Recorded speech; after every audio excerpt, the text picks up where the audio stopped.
All right, so I'm not going to waste your time by doing like a 23 to 30 minute video because I'm only going to focus on the eviction and maybe the fight that they showed in tonight's episode. But all you need to know is that Danny is the reason why Bayleigh and Da'Von are nominated. Nicole is too. Cody has a hand in that as well. And so is Tyler. The whole thing about Tyler leaving the game to save them, he wasn't going to do that. I really believe that it was a way for him to look good for the viewers so that we won't drag him, but a lot of people are ready to drag him because they're literally on Twitter right now calling him Noodlehead and they're mad as hell at him.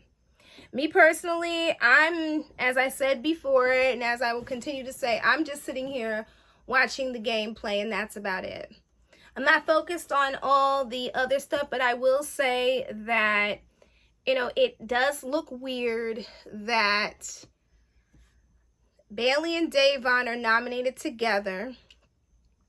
And they're nominated because they are, quote-unquote, each other's ride or die. Whereas Nicole and Danny are each other's ride or dies. And there's also Enzo and Cody.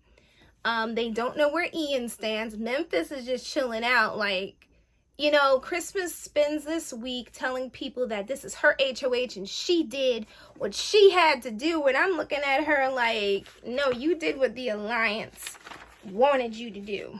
That's what you did. Yeah.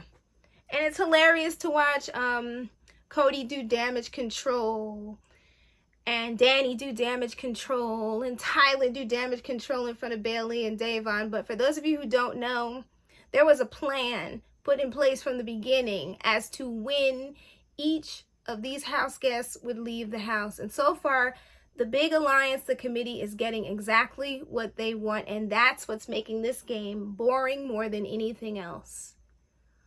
Also, if you add in the things that are being said on those feeds, people are not going to say what you want to hear all the time, but you have to be cognizant of the things you said. I've said this in other reviews and other seasons, but you got to be cognizant of what you're saying. Nominating Bayleigh and Da'Von and then saying that they're going to shoot you and stab you in the eye with a fork is problematic, extremely. On top of the fact, making jokes about Da'Von's weave or something, Danny, making jokes about Ian being on the spectrum, making comments about David, Memphis, and kind of calling him boy. These past couple weeks have been extremely problematic. And hearing that these house guests went through bias training only to completely chuck all of that out of the window is hilarious.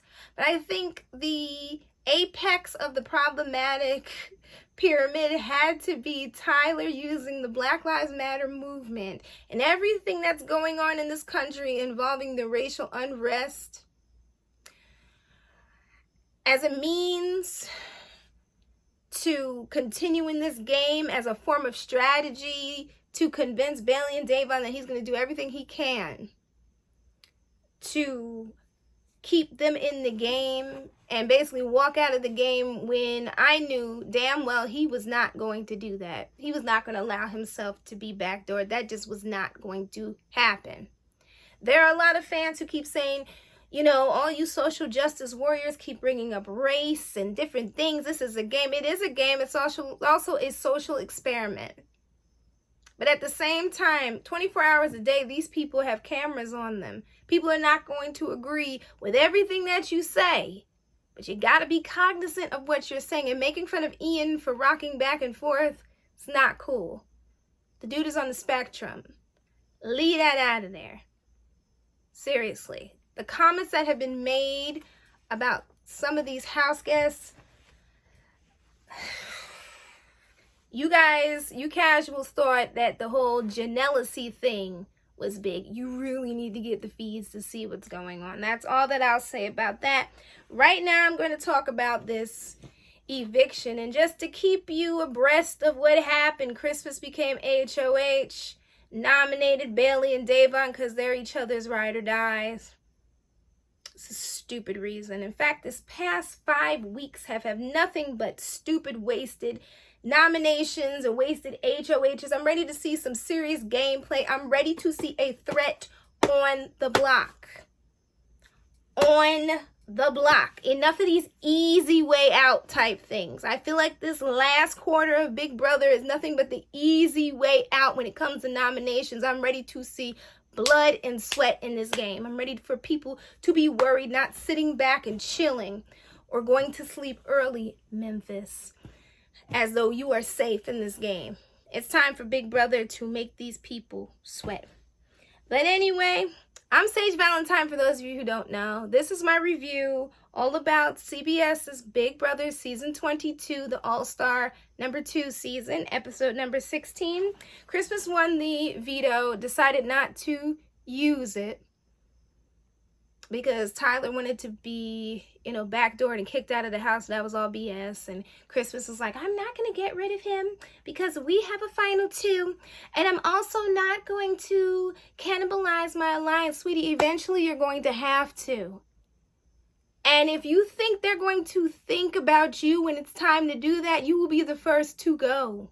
And that little power she has only lasts for 3 weeks. It's only 3 weeks long. So, I mean, unless Big Brother finds a way to throw her another lifeline, honey, she's in trouble. Basically, all she got was the blocker power, which is used to stop herself or another player from being nominated as a replacement during the veto ceremony, but it has to be used before the HOH names the replacement, in the veto ceremony, if they use the veto. Danny has a replay power that can make it so that the HOH can play 2 different HOH competitions back to back. David has the disruptor power, and he can disrupt the HOH reign and save one person. And at one point, he thinks about saving either Bayleigh or Davon, and I was so happy he didn't because he's going to need it. He's definitely going to need it because they are gunning for him.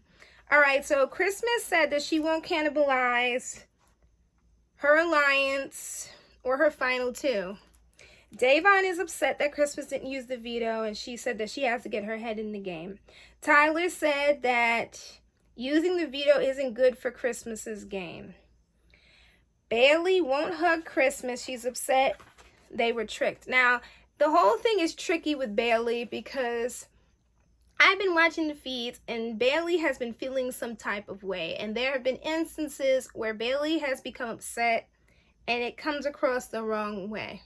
But then I have to remind myself also about what happened during Bayleigh's last stay in the Big Brother house. Particularly what happened between her and Tyler. And for those of you who don't know, she suffered a miscarriage. So that has to be traumatic. And I know it's been like 2 years, but the point is, going back into the house after all of that still has to be traumatic. It still has to be. So maybe that's the reason why she was reacting that way. On top of the fact that this game is hard and you can't really trust people. So I wouldn't have an attitude in the house, but at the same time, I would be skeptical like she was skeptical. Tyler's glad that Christmas didn't put him on the block as a replacement. Day says it sucks a lot, but it was a wake-up call, and that's from episode 15. Christmas didn't tell Bayleigh her untouchable. And she's basically like, Bayleigh needs to own her spot on the block. And I'm just like, Christmas, you'll be there sooner than you think. Bayleigh is upset. She's crying. She's upset because Davon was dragged into this because of her. She wishes that they could be there for each other, or basically remain in the house with each other and not have to go through this. Davon talks to Christmas, and Christmas is like, she can't put herself in the crossfire for someone else's situation, but when she's in that situation, she's going to want somebody to do the same for her. Yeah, she definitely is. Bayleigh is basically the target, and Davon hasn't done anything to Christmas, so Christmas is like, Day, you're safe. Davon feels like she's a sacrifice. Christmas tells her again, you're safe. You're an ally. We got you. Davon said that Christmas is canceled. She says it to us. and that with Christmas said with Davon, they have a fighting chance to get further. I'm assuming she's talking about an all-girls alliance, but that ain't gonna work. It's not gonna happen. Davon says once Christmas leaves the room that Christmas is so stupid, and she is. Tyler's talking to Davon. He said that Christmas told him that it wasn't a good idea for her game to nominate him as a replacement. Davon says she needs Tyler in the game, and Tyler said he needs her, and he will make sure that she stays. And I'm just like, if Davon ends up getting evicted, she's going to realize that Tyler played her. And I hope she's not too upset, because you can't trust Tyler. If you saw his season, you can't trust Tyler in this game. Enzo said it hurts that Bayleigh and Davon are on the block. David said he needs Bayleigh to stay for his game. Cody learns that his grandfather died, which is something that he learned after that big fight between Christmas, Davon, and Bayleigh. I don't know why they put it before the fight. It should have been in order. So I'm like, Big Brother, what's good? What was the reason for that? Like, was Big Brother trying to make us feel sorry for Cody after the things he said in the house, or make Tyler look better? Probably a combination of the things. So then we get to the fight between Christmas, Bayleigh, and Davon. And the thing about it was, I caught the tail end of the fight, and then I saw a video, so I was able to see the full thing. But the thing about it was basically, Christmas got upset because Davon told her that Bayleigh felt like she and Christmas were close, and that she could reveal things to Christmas, and Christmas wouldn't throw it in her face, and that's exactly what Christmas did. Christmas just kept going on and on and on, and the whole thing got blown out of proportion to the point where Bayleigh ends up coming in, and then it just blew up even further, and Christmas is all like this, and all like this, and I'm looking at her like, what's the purpose of all the clapping? And I want you to know that the other house guests were kind of like, Christmas shouldn't have done that. No, it's like Christmas was so mad that Bayleigh was upset that she was nominated. Of course she'd be upset that she's nominated. Everybody's upset. Some people are better hiding it than others, but a lot of people are upset. There were years when nominees would go into complete depression mode when they went on the block and wouldn't even fight because they knew there was no point of trying to fight to stay in the game. I remember those seasons, and those seasons were rough. Even Davon went through that, and that was rough. And the sad part about that fight that happened in the bathroom is that Ian needed a towel. And it was like Ian was trying to wave for them to give him a towel, and he just kind of got stuck in the bathroom. Meanwhile, Christmas is kind of like telling Bayleigh, when Bayleigh's upset with her, that she's going to lock her HOH room. Now, for those of you who don't remember, don't forget that Angela in season 20 did that to Bayleigh. And that was another thing that stressed out Bayleigh. When people do that and they like lock their rooms so the nominee can't talk to them, years ago it used to be strategy. Now it's just like, I'm gonna lock the door so you don't talk to me because I don't feel like being bothered with you. And it's just like, what goes around comes around, people. So Bayleigh did feel like Christmas took advantage of her, and she did. Christmas doesn't feel like Bayleigh can separate game from personal, and I was just like, pot and kettle black. Pot calling the kettle black. Bayleigh had a point that if Bayleigh went off the way that Christmas did, she would definitely look like she was ghetto. I mean, I remember years ago getting upset on this channel and putting up videos and people like, yeah, girl, hey, girlfriend, like all that type of stuff. And I'm just like, that's not me. But that's what people see, because that's what they see on TV when black women get upset. They see all of that. So Davon feels like, in getting a little bit upset and walking away, she gave them exactly what they wanted. And Tyler was trying to calm her down. And I was just like, Tyler, you started all of this, dude. You started this. Just, you shouldn't even be saying anything.